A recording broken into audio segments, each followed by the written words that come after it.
الرحمن الرحیم، شروع اللہ کے نام سے جو بڑا ہی مہربان اور نہایت رحم فرمانے والا ہے۔ فَمِنْهُمْ پس ان میں سے من آمنا جو کوئی ایمان لائے بھی اس پر، وَمِنْهُمْ اور ان میں سے من صدّا جو کوئی روکے انہو اس سے، کفا اور کافی ہے بھی جہنما جہنم سعیراً جلانے کے لیے۔ پھر لوگوں میں سے کسی نے تو اس کتاب کو مانا اور کسی نے اس کتاب سے روکا، نہ ماننے والوں کو جہنم کی دہکتی ہوئی آگ ہی کافی ہے۔ تو ان میں سے ایسے بھی ہیں جو ایمان لائے اس پر، یعنی بنی اسرائیل میں سے بعض محمد صلی اللہ علیہ وسلم پر ایمان لائے، اور ان میں سے بعض ایسے ہیں جو محمد صلی اللہ علیہ وسلم پر ایمان لانے سے روکنے والے ہیں۔ تو ایسے لوگوں کے لیے اللہ تعالیٰ فرماتے ہیں اور کافی ہے جہنم کی برکتی ہوئی آگ۔ اگر اللہ چاہتے تو سب لوگ ایمان والے ہوتے، لیکن اللہ تعالیٰ جبراً لوگوں کو ایمان کی طرف نہیں دھکیلتے، بلکہ اختیار دیا جو ایمان میں داخل ہونا چاہے داخل ہو جائے، اور جو کفر کی طرف لوٹنا چاہے تو لوٹ سکتا ہے۔ تو جو کافر ہیں اپنے کفر میں بہت ہی سخت ہیں اور ہدایت ان سے بہت ہی دور ہے، پھر انہیں سزا سنائی جا رہی ہے کہ جہنم انہی کے لیے ہے۔ الذین کفروا بے شک جن لوگوں نے انکار کیا ابھی آیاتنا ہماری آیتوں کا، سوف عنقریب نصلیہم ہم داخل کر دیں گے ان کو نارن آگ میں۔ تو جن لوگوں نے ہماری آیتوں سے کفر کیا ہم ان کو عنقریب آگ میں داخل کریں گے۔ کلما جب کبھی ناضجت پک جائیں گی جلودہم ان کی کھالیں، بدلناہم بدل دیں گے ہم ان کو جلودن کھالوں کو، غیرہا علاوہ اس کے، لیذوقوا العذاب تاکہ وہ عذاب چکھیں۔ تو جب کبھی ان کی کھالیں پک جائیں گی تو ہم ان کو بدل دیں گے دوسری کھالوں سے تاکہ وہ عذاب چکھیں۔ ان اللہ بے شک اللہ تعالیٰ کانا ہے عزیزاً غالب حکیماً حکمت والا، بے شک اللہ تعالیٰ غالب حکمت والا ہے۔ عمر کے سامنے جب اس آیت کی تلاوت ہوتی تو آپ پڑھنے والے سے اسے دوبارہ پڑھنے کی فرمائش کرتے۔ حضرت معاذ بن جبل فرماتے ہیں میں آپ کو اس کی تفسیر سناؤں، ایک ساتھ میں 100 بار بدلی جائیں گی کھالیں۔ اس پر حضرت عمر نے فرمایا میں نے رسول اکرم صلی اللہ علیہ وسلم سے یہی سنا ہے۔ رحمت میں ہے کہ جہنم میں اس قدر بڑے بنا دیے جائیں گے کہ ان کے کان کی نوک سے جو کندھا ہے 700 سال کی راہ پر ہوگا، اور ان کی کھال کی جو موٹائی ہے 70 ذراع ہوگی۔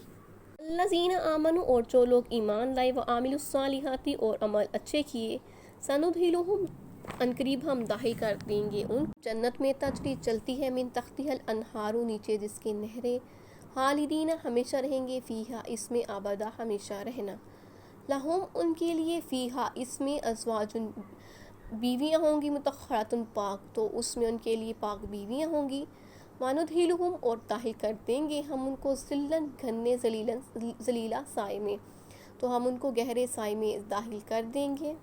اور جو ایمان لائے اور اچھے عمل کیے ہم ان کو عنقریب جنت میں داخل کریں گے جس کے نیچے نہریں بہتی ہیں اور اس میں ہمیشہ رہیں گے، اس میں ان کے لیے پاک بیویاں ہوں گی اور ہم انہیں گہرے سائے میں داخل کریں گے۔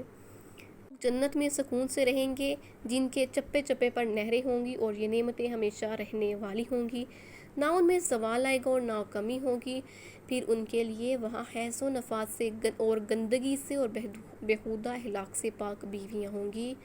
رسول اکرم صلی اللہ علیہ وسلم فرماتے ہیں جنت میں ایک درخت ہے جس کے سائے تلے 100 سال تک بھی ایک سوار چلا جائے تو اس کا سایہ ختم نہ ہوگا۔ ان اللہ بے شک اللہ تعالیٰ یامرکم نصیحت کرتا ہے تم کو، ان تؤدوا یہ کہ تم ادا کرو امانتوں کو، الی اہلہا اس کے اہل کی طرف، اس کے مالکوں کی طرف۔ اللہ تعالیٰ تم کو حکم دیتا ہے کہ ایمانت والوں کو ان کی امانتیں ان کے حوالے کر دو۔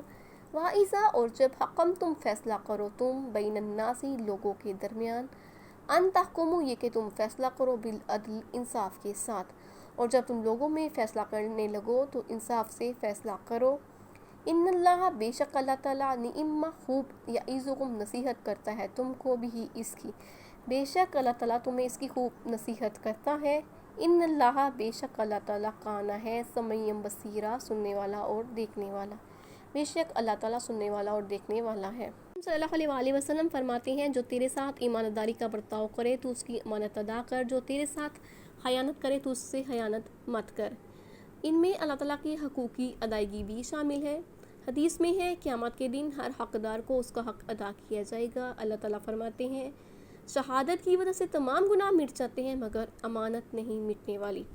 کوئی شخص اللہ کی راہ میں شہید ہو تو اسے بھی قیامت کے دن لایا جائے گا اور کہا جائے گا اپنی امانت ادا کرو۔ وہ جواب دے گا دنیا تو اب ہے نہیں، میں کہاں سے ادا کروں؟ پھر وہ چیز اسے جہنم کی تہہ میں نظر آئے گی اور کہا جائے گا جاؤ اسے لے کر آؤ۔ پھر وہ اپنے کندھے پر اسے لاد کر چلے گا، لیکن وہ گر پڑے گی اور پھر لینے جائے گا، اور اسی طرح وہ گرتی چلے جائے گی، اسی طرح وہ عذاب میں مبتلا رہے گا۔ اس آیت کے شان نزول میں ہے کہ جب رسول اکرم صلی اللہ علیہ وآلہ وسلم نے مکہ فتح کیا اور اطمینان کے ساتھ بیت اللہ آئے تو اپنی اونٹنی پر سوار ہو کر طواف کیا، حجر اسود کو اپنی لکڑی سے چھوتے تھے۔ اس کے بعد عثمان بن طلحہ کو جو کعبہ کے کنجی دار سے ان سے کنجی طلب کی، انہوں نے دینا چاہی۔ اتنے میں حضرت عباس نے کہا یا رسول اللہ صلی اللہ علیہ وآلہ وسلم، اب یہ مجھے سونپیے تاکہ میرے گھر میں زمزم کا پانی پینا اور کعبہ کی کنجی رکھنا دونوں ہی رہیں۔ یہ سن کر حضرت عثمان نے اپنا ہاتھ روک لیا۔ اسی طرح 3 دفعہ ہوا اور حضرت عثمان نے یہ کہہ کر دے دی اللہ کی امانت میں آپ کو دیتا ہوں۔ یہ کہہ کر کنجی جو تھی، وہ جو چابی تھی، آپ صلی اللہ علیہ وآلہ وسلم کو پکڑا دی کہ میں اللہ تعالیٰ کی امانت آپ کو دیتا ہوں۔